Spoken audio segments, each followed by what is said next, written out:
In 1996, around 7:00 p.m. in the evening, a 17-year-old girl was walking home with her father in the town of Chitradurga, Karnataka.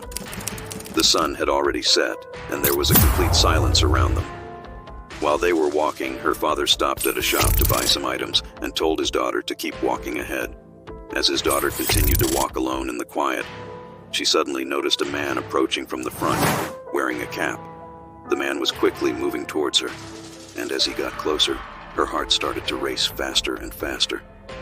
When he reached near her, he silently passed by without saying anything.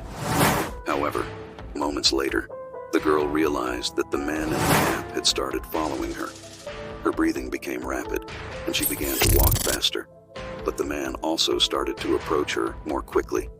Terrified, the girl began to run, but the man in the cap chased her and eventually caught her.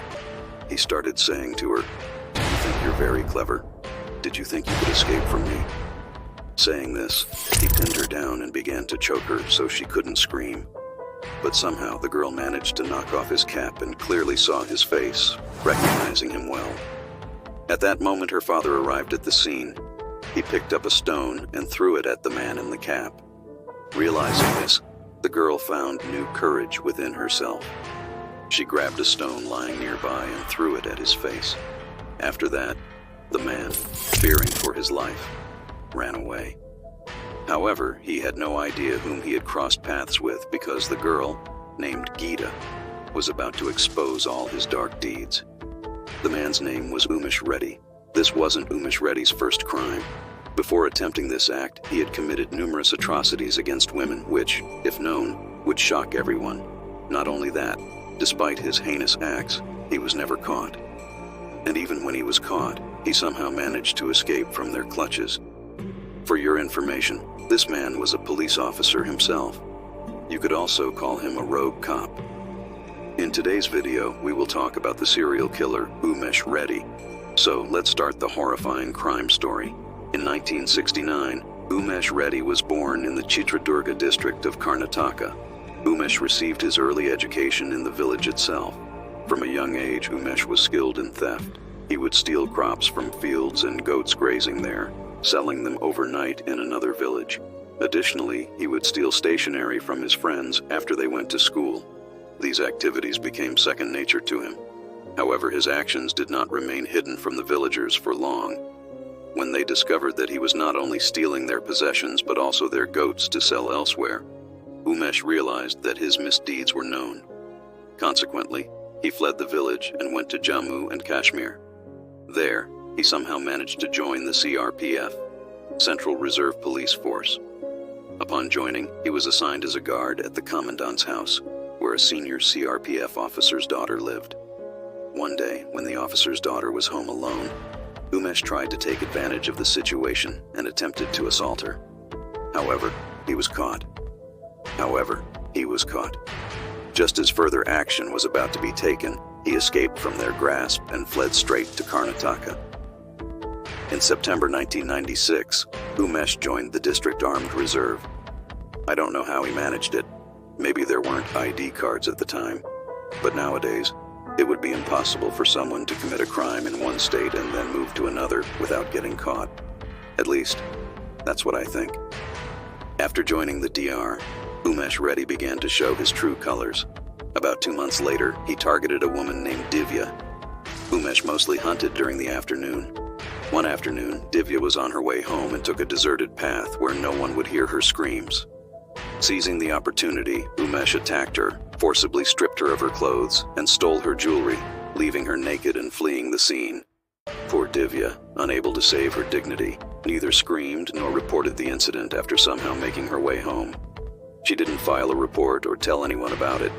Meanwhile, Umesh Reddy continued to target women one after another in the same manner. He continued to prey on December 6, 1996, in an incident that terrorized the entire area. He committed a heinous crime against a 16-year-old girl named Pallavi. After assaulting her, he left her naked and lifeless, and this case sent shockwaves throughout Karnataka. When the police began investigating, they realized that the perpetrator was not different individuals, but the same person. Umesh Reddy had been stealing clothes and valuables from everyone after committing crimes, and this pattern was consistent across all cases. It became clear to the police that this was not a series of unrelated incidents, but the work of a serial killer. On January 22, 1996, during the Republic Day parade practice at Chitradurga, Geeta, the same girl I mentioned earlier, recognized Umesh when he was in uniform. Her eyes widened in shock because she had already identified him after he attacked her. I hope this refreshes your memory. The person who attacked her and tried to force himself on her was none other than a uniformed thug. However, Geeta had not told anyone about Umesh because she was very scared. When A is in uniform, who could she possibly tell? On the other hand, the police were investigating all the cases happening in that city. During the investigation, Geeta told the police about Umesh and everything that happened to her that night. This led to Umesh Reddy's truth coming out. He was a monster. After this revelation, he was fired from his job and put behind bars. But the game didn't end there, guys, because at that time the police didn't have any solid evidence against Umesh Reddy. Just a witness, Geeta, who had made allegations that led to his first imprisonment. There was no concrete evidence yet of his involvement in Pallavi's case. In 1997, when Umesh Reddy was being transferred from one jail to another, he escaped police custody. Within a few days of his escape, he assaulted and killed 3 girls in the same manner. From 1997 to 2000, the police caught Umesh Reddy about 5 or 6 times, but every time, he somehow managed to escape from their clutches. One particularly notable incident occurred when the police had Umesh Reddy chained up.